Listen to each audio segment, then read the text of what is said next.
When Joe Pyfer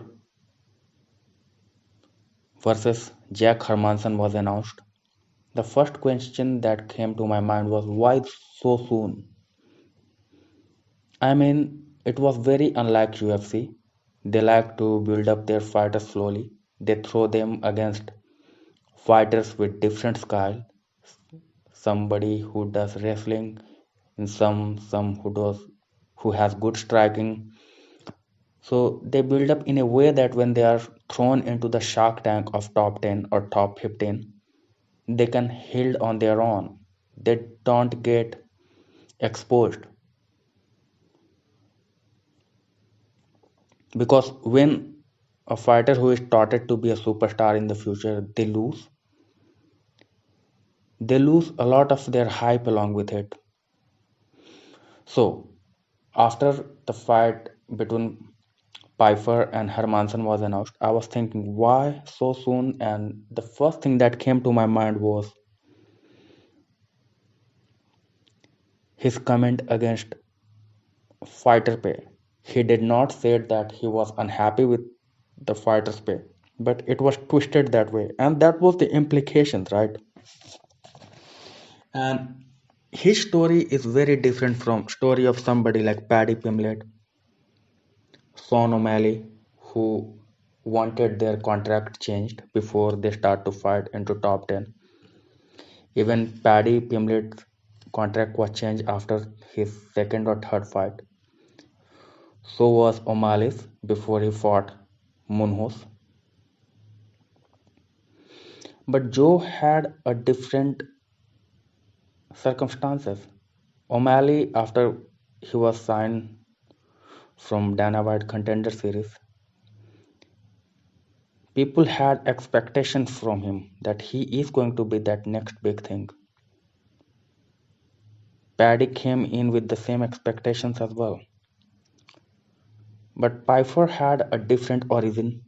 Yes, he has that potential. But the thing with Dana White is he does not forget, and he has proven over and over again that he does not forgive. You don't want Dana White held, holding grudge against you. It does not end well, and seems like Dana did not like Pyfer's fighter pay comment. That was the only thing that came to my mind, and because when Pyfer was in tough situation, he was living under the basement of his coach. Dana White bought him a house to live.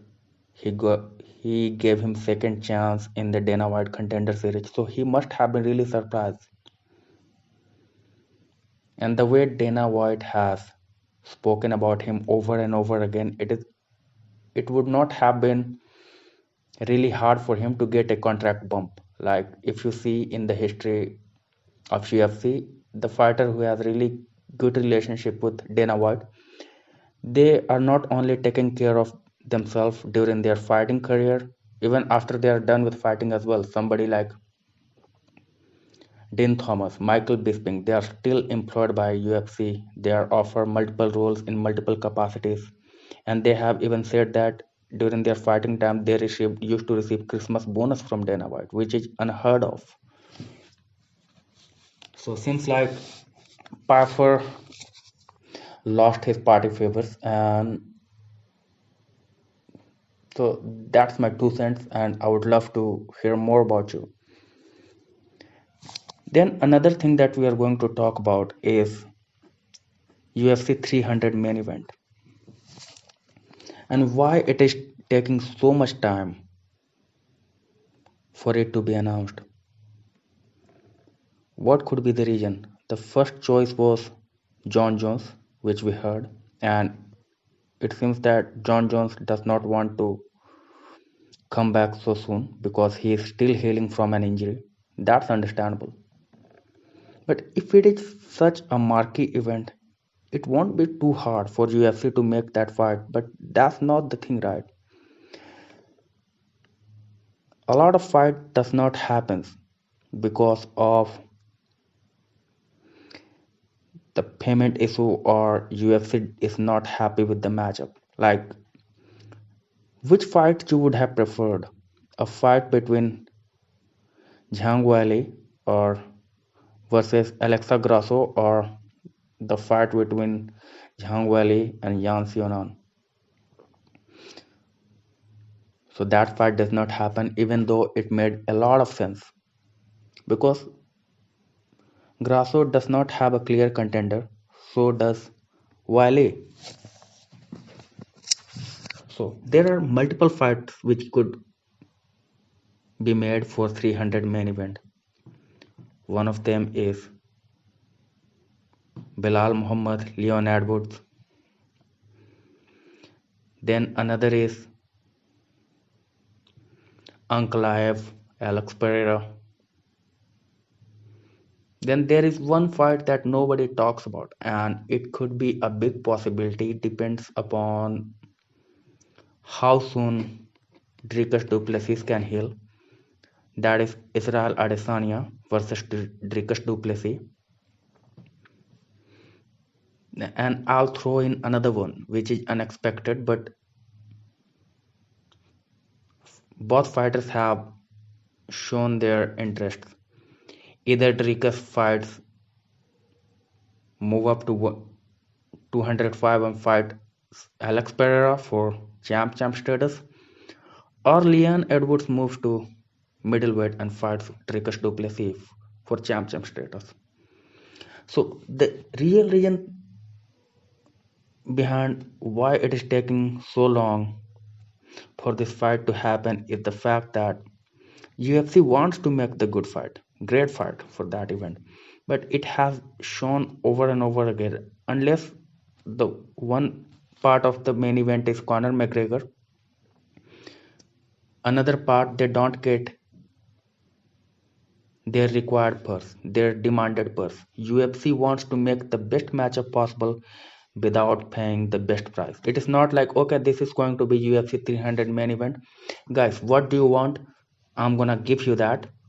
Yes, I'm not going to give you Deontay Wilder money, but I'm going to give you whatever you need in a reasonable way, like 300, 2 million, 3 million to make that fight as a main event. How cool it would be if Pereira versus Duplessis happens, or Duplessis Adesanya happens. So these are the main factors behind there is delay in announcement of for the main event of UFC 300.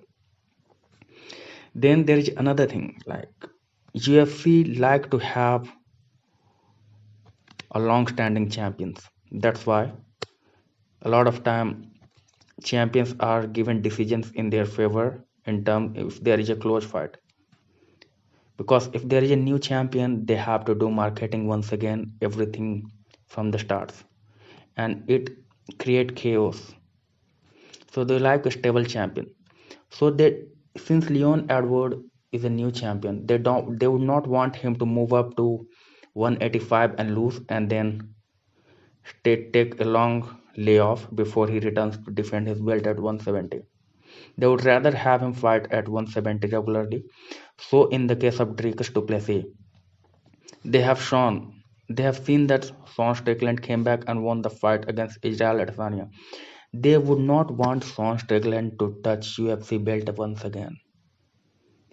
If a scenario arises, Dana White is going to make sure that Sean Strickland is not going to fight for UFC middleweight title once again. He will be given fight where he has most likely chance of losing. So these are the things that I think which are holding UFC announcement of 300 UFC 300 main event. And I would love to hear your opinions. What do you think about that? Please let me know in the comments, and please subscribe. And till that time, be well in the world. Thank you. Take care. God bless.